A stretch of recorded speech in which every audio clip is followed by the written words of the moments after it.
Bonjour à toutes et à tous et bienvenue sur Ostéobio TV, la première chaîne d'actualité en ostéopathie. Pour ce 5e Ostéomag, qui sera un numéro un peu éraillé, toutes mes excuses, nous recevons aujourd'hui Robert Mellé, ostéopathe et rédacteur en chef de la Revue de l'ostéopathie, revue scientifique internationale francophone qu'il a lui-même créée. Mais tout d'abord, au sommaire de ce 5e Ostéomag. L'interview de notre invité, Robert Mellé. Un reportage sur le Jumping EDEC, concours hippique international. La rubrique des actualités scientifiques par Cyril Clouzot, responsable de l'unité recherche de l'Isostéo Lyon, et la revue des médias par Alice et Nicolas.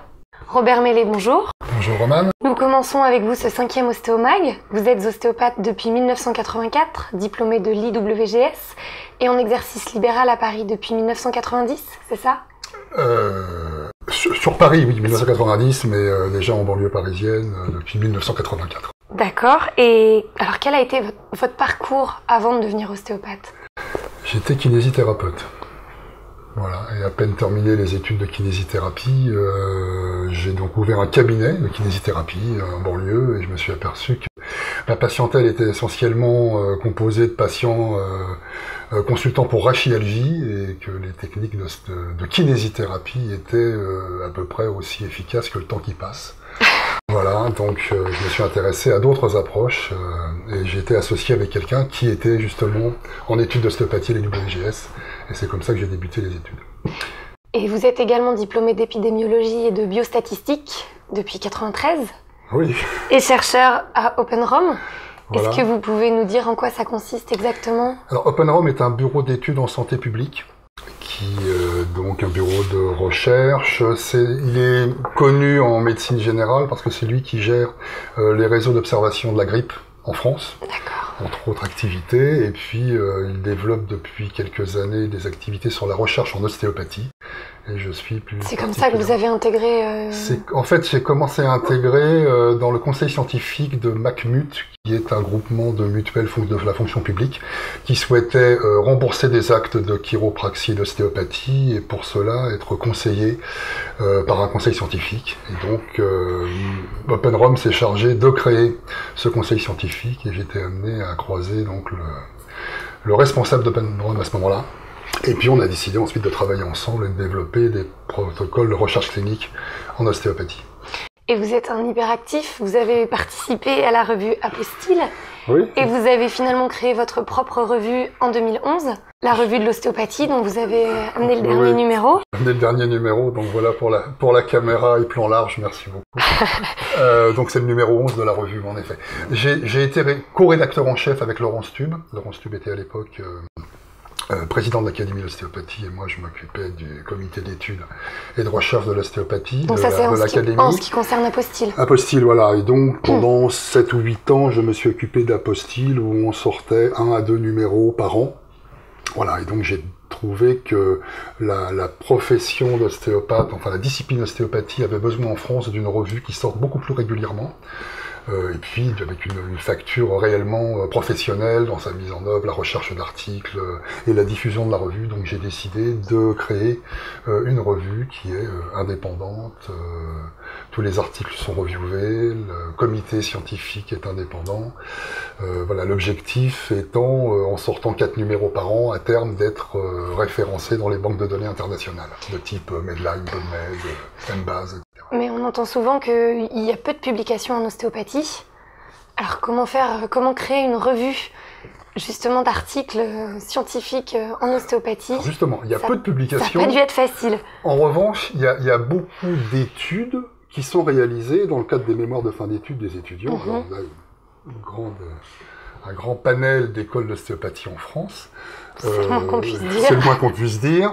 Dans certaines écoles, donc les étudiants réalisent des mémoires de fin d'études qui sont plus ou moins bien faits, certains bien faits, d'autres un peu moins. Il y a réellement une volonté de beaucoup d'écoles actuellement que ces études soient réalisées avec des critères méthodologiques rigoureux. Et donc il y a beaucoup de travaux qui dorment dans les bibliothèques des écoles. Voilà. Alors mon idée était justement d'aller les chercher. Donc je contacte les responsables d'école et souvent ils me laissent dans leur bibliothèque en disant écoute voilà, la bibliothèque est à toi. Et vous trouvez votre bonheur ? Je trouve mon bonheur en effet, il y a des méthodologies qui sont intelligemment faites. Il y a quelques études réalisées avec des laboratoires de biomécanique, par exemple. Donc il y a déjà un protocole rigoureux qui a été établi. D'autres qui ont été faites avec des services hospitaliers. Donc là encore, il y avait un cadre méthodologique qui était précis. Parfois, ça nécessite de reprendre les données brutes et de refaire une analyse statistique, ce que je fais bien volontiers, et puis transformer le mémoire en article, qui est un des petits exercices de rédaction que j'adore faire. Voilà, mais ces publications ont-elles servi par rapport au rapport de l'HAS auquel vous avez participé, le rapport de la Haute Autorité de Santé, qui n'a pas été publié finalement? Voilà. Voilà. Voilà, est-ce que c'est lié à un manque de publication, justement? Est-ce que vous n'auriez pas pu vous servir des publications que vous avez ressorties des bibliothèques Alors, le rapport de la l'étude de la Haute Autorité de Santé, d'après mes souvenirs, a dû se faire en 2007-2008, bien avant donc, que je crée cette revue. Oui, c'est ça. Donc, il y avait quelques études qui étaient présentes en ostéopathie. Pas suffisamment à l'époque. Francophones. On s'est appuyé plutôt sur des études anglophones qui ont beaucoup d'avance par rapport à nous, mais c'était essentiellement les chiro qui avaient publié parce que eux ont créé depuis fort longtemps des revues anglophones, donc, américaines, canadiennes, australiennes, néo-zélandaises. Il faut dire que les chiropraticiens ont adopté la démarche scientifique pour l'évaluation de leur discipline pratiquement dès leur création, très rapidement. Et en ostéopathie, en revanche, on est très en retard là-dessus, mais c'est des problèmes conceptuels. Ouais, on va en reparler voilà, justement. On va sans doute en parler, mais on va en reparler un petit peu. Comme s'il y avait une contradiction entre l'ostéopathie et la science. Justement, je voulais parler de recherche clinique un petit peu par rapport au dernier rapport de l'INSERM, qui n'est pas en faveur d'une efficacité prouvée de l'ostéopathie. Alors on peut quand même se demander si l'ostéopathie n'est pas efficace, pourquoi il y a autant de consultations en ostéopathie? Voilà. C'est quoi l'efficacité en fait? Alors il y a la réalité sociologique ou sociétale. En effet, il y a de plus en plus de patients qui consultent en ostéopathie, en tout cas en France. Ce qui nécessite d'ailleurs qu'on procède à l'évaluation de l'efficacité réelle. Ce qui est noté dans ce rapport de l'INSERM, c'est le manque d'études rigoureusement faites. Donc, il existe des études, la plupart étaient insuffisantes sur le plan de la rigueur méthodologique ou sur le plan des effectifs, comportaient de nombreux biais, et je dirais que un des gros avantages de ce rapport de l'INSERM, pour lequel d'ailleurs j'ai été consulté, j'ai été relecteur de ce rapport, c'est que d'abord il y a un recensement de toutes les études qui ont été publiées dans les revues indexées en ostéopathie, en langue anglaise et française.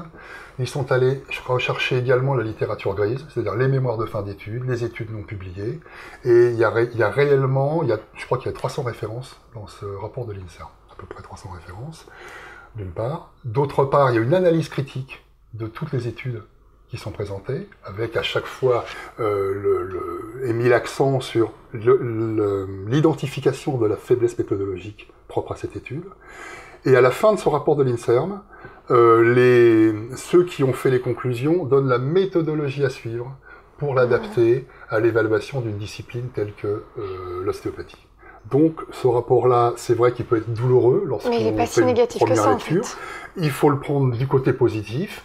On ne dit pas que l'ostéopathie n'est pas efficace. On y dit dans cette étude qu'on manque de recherche clinique suffisamment rigoureuse pour montrer l'efficacité, donc on ne peut pas conclure.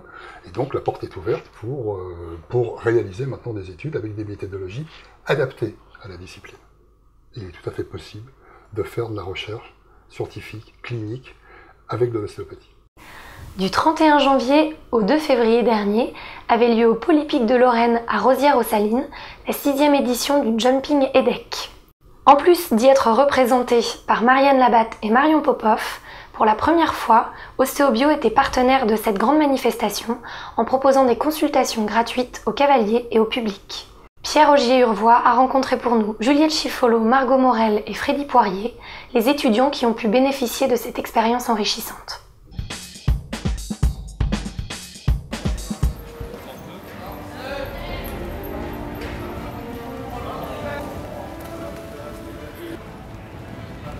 Le dernier week-end de janvier a eu lieu pour la 7e fois le Jumping EDEC, nouvellement installé au Polypic de Lorraine, Rosières-aux-Salines.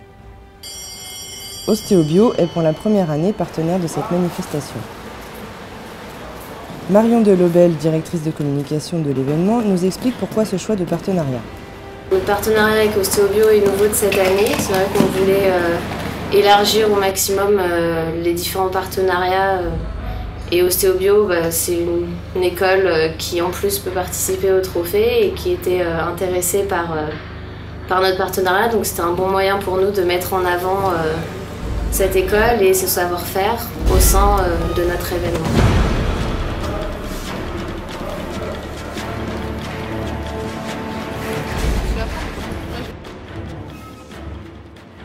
Ostéobio a donc installé un cabinet éphémère au cœur même des pistes de jumping pour soulager les cavaliers.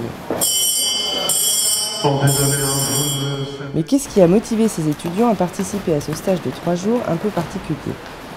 Alors moi je suis cavalière en fait depuis 20 années et donc j'étais hyper intéressée pour faire ce stage sur les deck jumping parce que ça me plaisait de pouvoir regarder les compétitions professionnelles et pouvoir un peu manipuler des cavaliers puisque je sais aussi moi-même qu'on peut avoir des douleurs en tant que cavalier.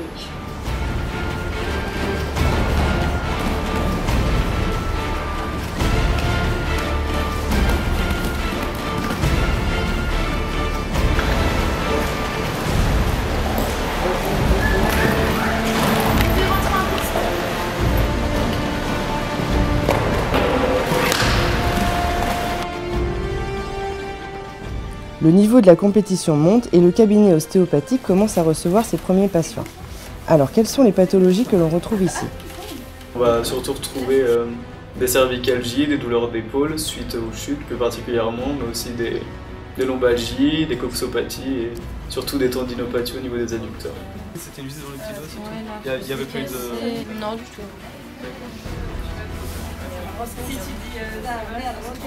Le cabinet Ostéobio Jumping a un franc succès.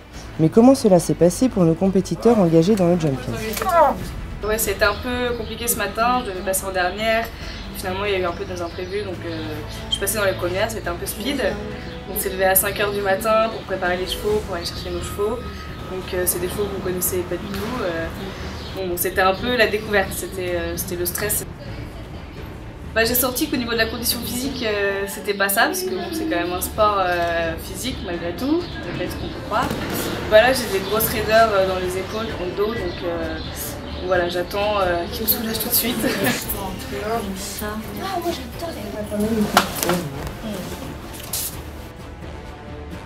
Ça va? T'as pas encore manipulé? Après ces 3 jours, avez-vous envie de renouveler cette opération? Oui, je reviendrai avec plaisir l'année prochaine si c'est possible. L'ambiance est super sympa, on est dans un milieu avec des professionnels, on est entouré, voilà, c'est des super infrastructures, c'est des professionnels, ça vient de partout en Europe, voilà, ça vient d'Oxford, il y a des grandes écoles qui sont là, donc c'est toujours c'est un honneur de représenter l'école ici. Voilà, ça va, ça a été? Ouais. Ok, super. Je serais prête justement à refaire ce stage l'année prochaine. J'ai trouvé ce stage vraiment très agréable, il y a eu une ambiance assez sympa et on a été satisfait de ce stage en tout cas.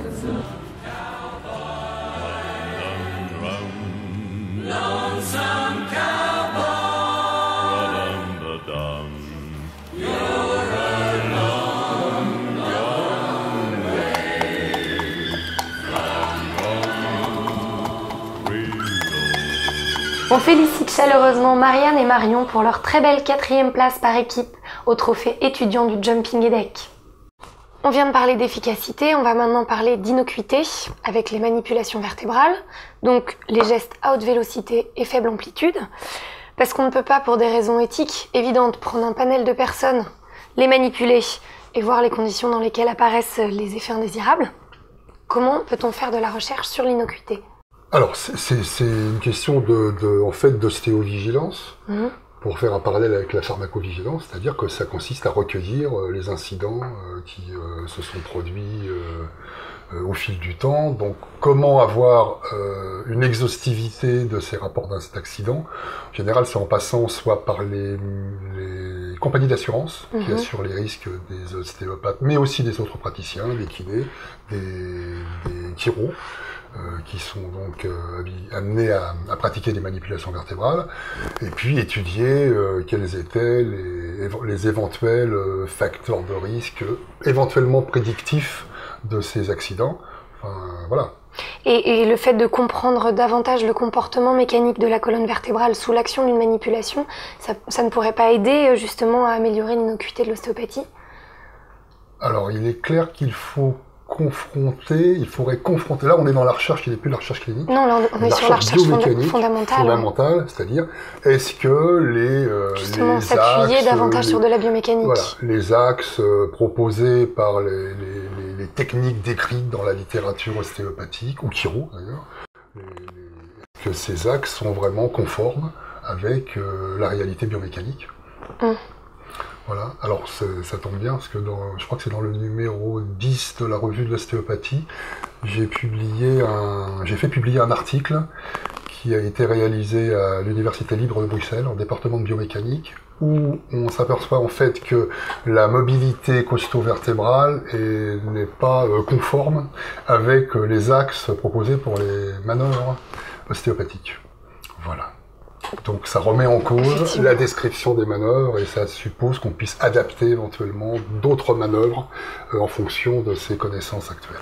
La biomécanique, c'est le credo d'Ostéobio. Vous aviez couvert le premier congrès Ostéobio qui avait pour thème la prise en charge du patient lombalgique et dont l'intégralité est disponible sur Ostéobio TV. Qu'en avez-vous pensé de ce congrès ? Alors, ce congrès proposait donc des interventions, je crois qu'il y avait des interventions de biomécaniciens, d'ostéopathes biomécaniciens. Entre autres l'équipe de l'ULB. L'équipe de l'ULB, tout à fait, que je connais bien puisque je participe à l'enseignement pour les ostéopathes belges. Il y avait en effet un haut niveau d'intervention.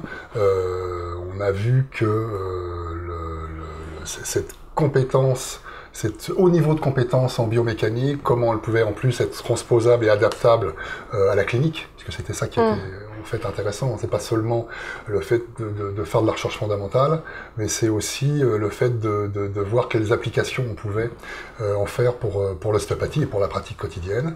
Il y avait également d'autres intervenants qui n'étaient pas du LB. Je crois qu'il y avait un posturologue qui était là. Tout à fait, rhumatologue. Ostéopathe également. Aussi. Kinésithérapeute aussi. Kinésithérapeute, donc de toute façon, je pense que ce type d'événement est à multiplier et en prenant soin d'assembler les compétences. Oui.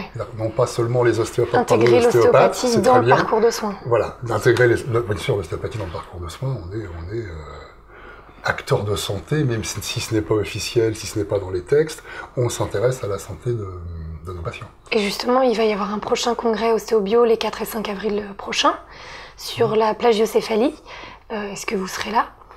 Tout à fait, je serai là à la fois comme exposant pour la revue, pour pouvoir présenter la revue et rencontrer mes lecteurs et mes auteurs d'ailleurs.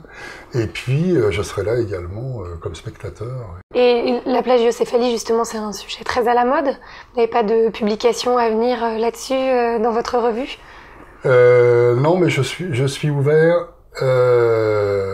Je suis en train de réfléchir parce que je crois que oui, je suis en train d'étudier un article qui a été soumis, qui est une revue de littérature sur des études faites sur la plagiocéphalie des nourrissons. Donc je peux pas trop en dire aujourd'hui. Une dernière question. Vous n'êtes pas sans savoir qu'il y a actuellement des travaux sur la réglementation de l'ostéopathie et sa formation au ministère de la Santé. Est-ce que vous attendez quelque chose de ces travaux ? Avez-vous des espérances particulières ? J'ai des rêves. J'ai des rêves. Oui, l'idéal serait que ça soit reconnu comme profession de santé. L'idéal, c'est que les minima de formation soient de 5 ans. Ça me paraît un minimum. Qu'il y ait automatiquement un enseignement, une pratique clinique. Qu'il y ait automatiquement aussi un enseignement à la démarche scientifique et réalisation d'un mémoire de fin d'études avec des normes aux normes scientifiques rigoureuses. Voilà. Et puis des processus de contrôle sur la rigueur de l'enseignement auprès des écoles pour qu'on diminue... Une harmonisation de la formation peut-être ? Une harmonisation de la formation, une diminution du nombre d'écoles, et donc un niveau élevé de formation. Et maintenant, place à la rubrique Actualité scientifique par Cyril Clouzot. Cyril, bonjour. Bonjour Romane, bonjour Robert. Bonjour Cyril. Vous allez nous parler aujourd'hui de 3 articles de la même équipe de chercheurs. Tout à fait. Le choix d'essayer de présenter des articles qui pourraient intéresser le monde ostéopathique est toujours dans la recherche de ce qu'on avait présenté, des études qui apportent une information et qui soient un petit peu nouvelles pour s'essayer à la méthodologie dont on avait parlé.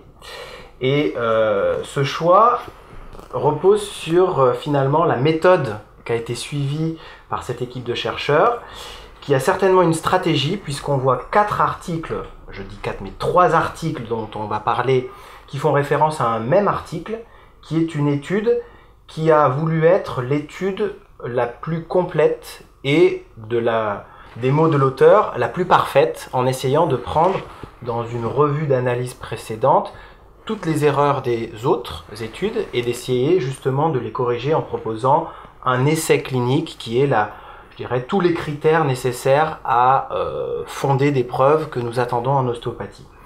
Alors, ces articles sont intéressants car pour moi c'est une référence de bibliographie, c'est une référence de méthodologie et on pourrait presque voir à la lecture de ces 3 articles comme une pédagogie de la méthode à suivre ou un cours de recherche en ostéopathie, tellement tous les critères sont balayés, d'un point de vue éthique, d'un point de vue méthode, d'un point de vue description. Je crois que c'est vraiment une référence et l'auteur principal a beaucoup produit. On peut penser que son expérience de production est aussi un des critères qui a amené à cette envie d'excellence.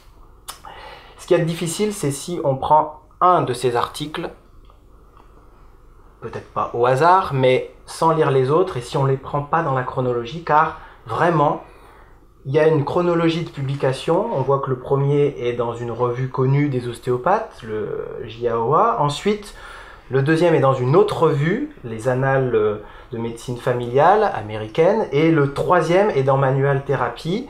Et donc, il y a certainement une stratégie à vouloir toujours produire des informations à partir d'une étude initiale. L'étude initiale, pour la détailler, c'est une étude qui propose quelque chose d'important dans la recherche, c'est d'essayer d'objectiver en passant par le chiffre. Et donc, le critère de jugement, c'est la douleur, avec une échelle qui est reconnue. Des scores sont établis en essayant d'utiliser 2 scores, un qui va de 0 à 24, le RMDQ, et un peu plus connu, de 0 à 100, qui est le questionnaire SF36. Tout a été fait dans les règles, je dirais, de la recherche. C'est enregistré, les conditions, l'analyse, tout est fait pour avoir une étude qui promet des résultats pertinents.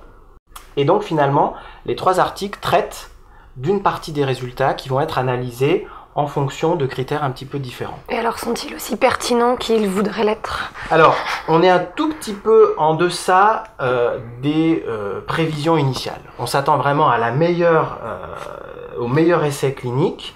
Et si d'un point de vue du recrutement de personnes, puisqu'on a 488 sujets et au final 455, on peut estimer qu'il y a une fourchette qui est correcte.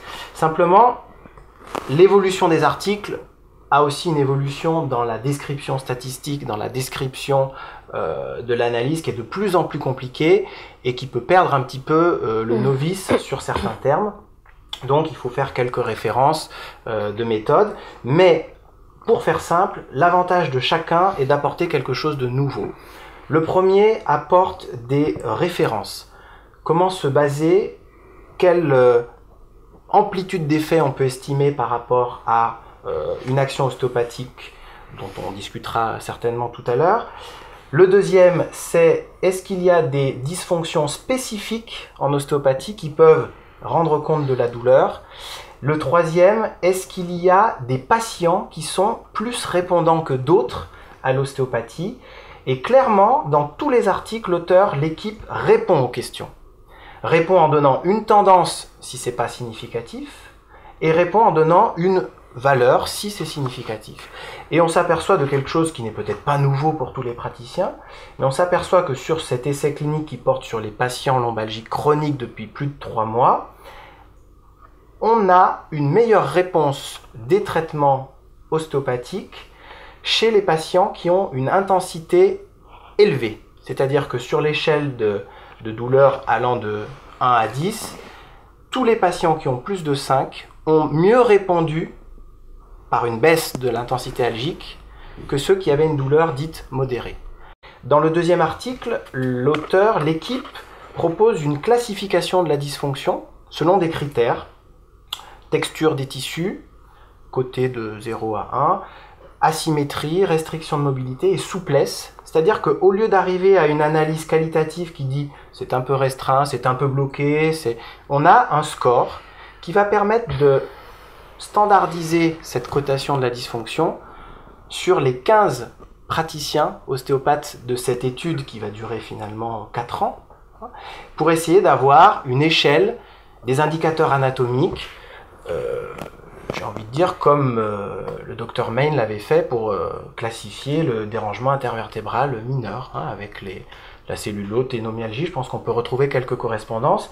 Donc je trouve qu'à la lecture de ces articles plus ou moins faciles, on trouve toute une méthode qui vise à aller vers cette justification de preuve, cette argumentation, et on voit toute la culture de la recherche en essayant, dernière chose qui peut faire un petit peu débat, de créer un placebo pour évaluer l'ostéopathie.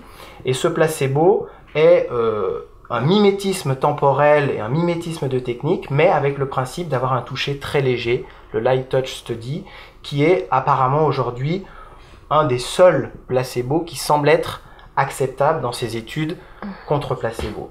Randomisé, on ne rentre pas sur le détail. Le double aveugle peut être sujet à débat aussi, car le patient est en aveugle du traitement, mais ce n'est pas l'ostéopathe bien sûr qui est en aveugle, donc ce n'est pas un vrai double aveugle, puisqu'on ne voit pas comment le praticien pourrait être en aveugle. C'est l'observateur, c'est-à-dire celui qui recueille les informations de l'étude, qui est en aveugle des informations. Donc il y a un presque double aveugle.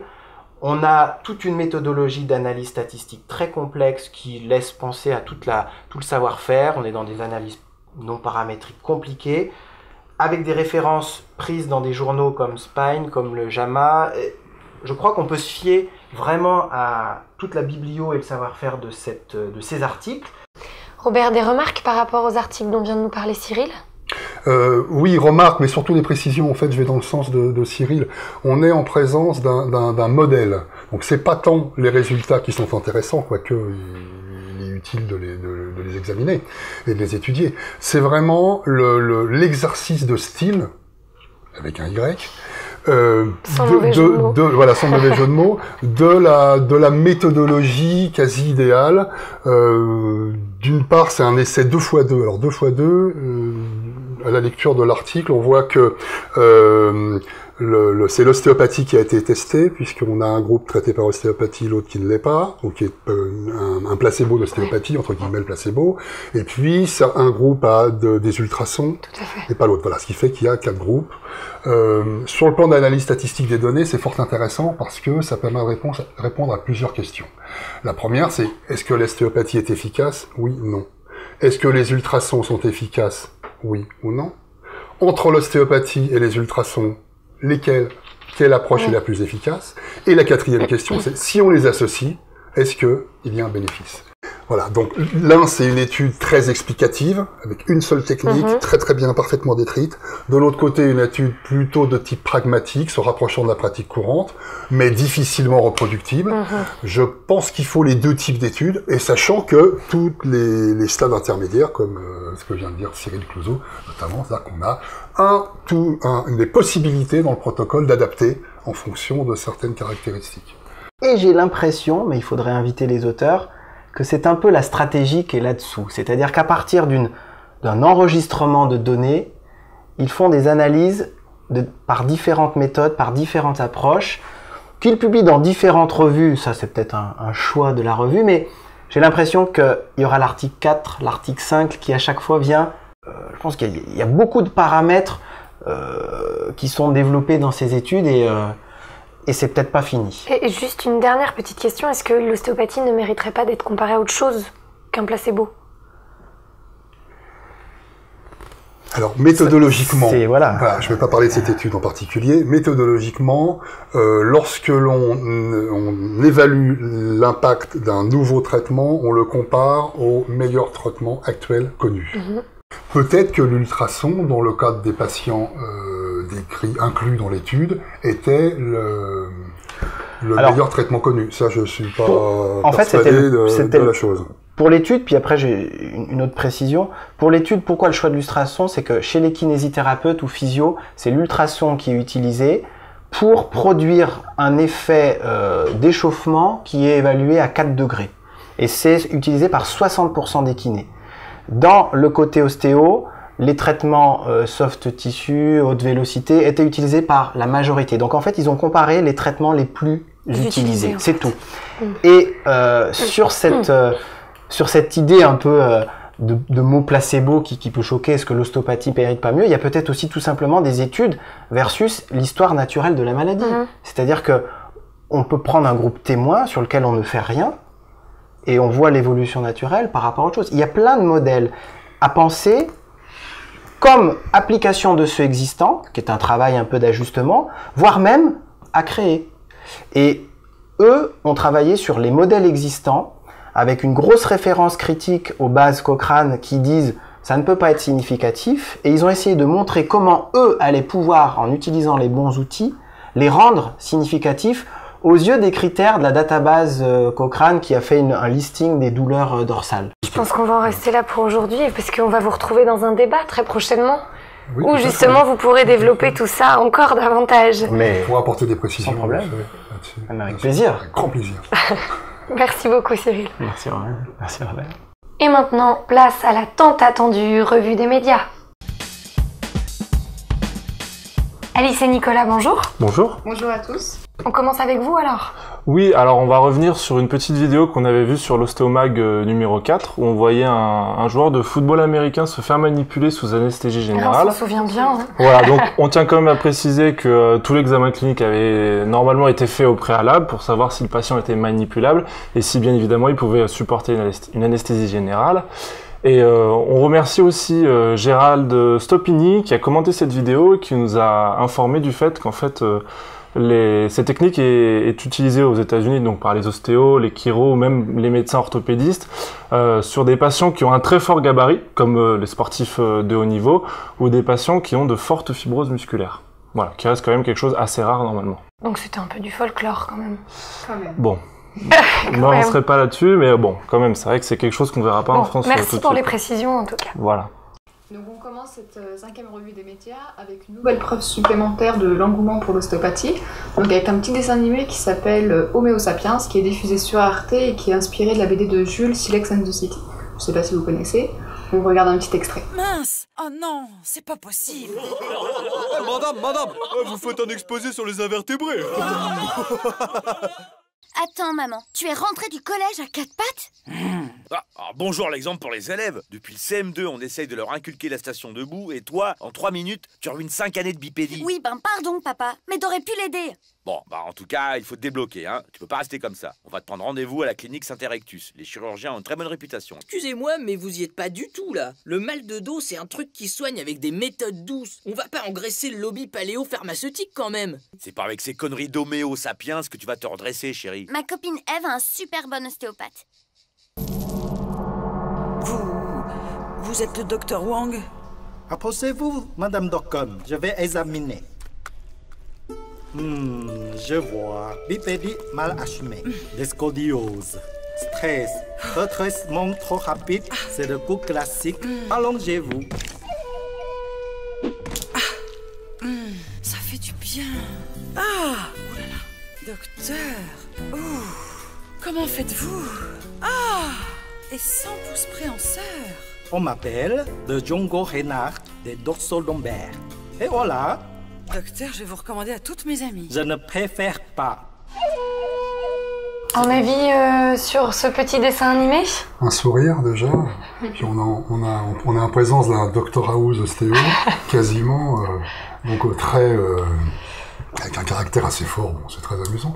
C'est une image assez amusante de l'ostéopathie en dessin. La conclusion est assez positive, série. Voilà. Quand même. Ce qui est peut-être pas le cas de la prochaine vidéo. Vous la présenter? Alors donc c'est une vidéo en fait qui est une publicité pour un centre de formation des apprentis des métiers de l'ingénieur, je crois, non des métiers de l'industrie pardon. Et en fait, qui prend comme exemple l'ostéopathie et le nombre de formations qu'on peut avoir, notamment les mauvaises formations. Donc je vous laisse visionner un petit extrait. Ces tensions sont dues à une activité qui, croyez-moi, n'ont rien de professionnel. Donc là, je libère le tiroir de sa charnière haute aiguë, dû probablement à une ouverture, à une fermeture un petit peu trop virulente. Donc là, je libère une tension piétrale qui, je pense, a quelque chose à voir avec la tension qui était opérée sur le bureau précédemment. Ma formation, ostéopathe pour bureau. Marre des formations bidons. CFAI, une formation, un métier. Donc là, je suis en train de libérer une tension au niveau de l'assise, très enfoncée. J'ai l'impression qu'ils étaient deux là-dessus. Un peu pathétique et affligeant quand même. Oui, pathétique et affligeant, c'est les deux mots, je crois. Une autre réflexion. Très pathétique et affligeant. Voilà, bon, très bien. Donc effectivement, c'est quelque chose qui critique beaucoup les formations en ostéopathie, mais c'est quand même quelque chose qui est révélateur au final, parce que si les autres corps de métier en viennent à penser ça de nous, c'est qu'il y a une raison. Voilà, donc nous-mêmes en tant que diplômés d'ostéopathie, on est censé donc être compétents et c'est vrai qu'on voit autour de nous beaucoup d'autres ostéopathes qui font des formations suite à tous les mails qu'on peut recevoir sur c'est pas des ostéopathies avec les constellations ou avec les étoiles, enfin des trucs qui partent un petit peu dans tous les sens. Donc voilà, qu'est-ce que vous en pensez, Monsieur Mellet? La même chose que vous. D'accord, ok, bon. Voilà, oui, on est noyé, on reçoit régulièrement des emails nous invitant à des formations sur des thèmes assez peu rigoureux, voire ésotériques, voire magiques, avec des approches mystico-gélatineuses. D'accord, voilà. Ouais, on a une image qui est donnée de la profession qui est pas très glorieuse quand même avec cette vidéo. Il y a du travail à faire. Ouais. Voilà, justement. D'où l'intérêt de faire de la recherche, de publier, de montrer qu'on peut être, les ostéopathes peuvent être des gens rigoureux, sérieux, compétents. Et alors justement, on demande beaucoup de preuves de l'efficacité à l'ostéopathie. On nous demande sans arrêt, les professionnels de santé demandent aux ostéopathes de donner des preuves de leur efficacité. Et pourtant, au niveau de la médecine, c'est pas toujours non plus glorieux. Donc là, on va parler de Prescrire, donc la revue indépendante de pharmacologie, qui dans son numéro de février a listé en fait 68 médicaments qui seraient à écarter des prescriptions. Car d'après eux, d'après leurs études, la balance bénéfice thérapeutique et risque d'effets secondaires serait pas si pertinent que ça. Donc là, le médicament qui fait actuellement polémique dans la presse, c'est le Motilium.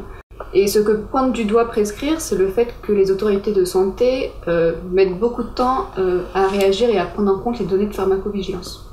Et il se passe des fois des années, voire des décennies, avant que la décision de retirer un médicament du marché soit prise. Un avis tranché là-dessus Non, pas d'avis tranché, il faut constater le fait. Voilà, il y a un système avec sa régulation interne, système cohérent, avec peut-être de temps en temps des retards à l'allumage et puis des scandales comme le Mediator, mais c'est vrai qu'il y a un système de pharmacovigilance qui existe, et on se doit aussi, à terme, de créer un système d'ostéovigilance, mais on l'évoquait déjà tout à l'heure. Merci Alice, merci Nicolas. Avec plaisir. Merci. Et merci Robert Mellet d'être venu sur notre plateau aujourd'hui pour nous parler de recherche en ostéopathie. C'est fini pour aujourd'hui, mais nous nous retrouverons le 15 mai pour un 6e numéro d'Ostéomag.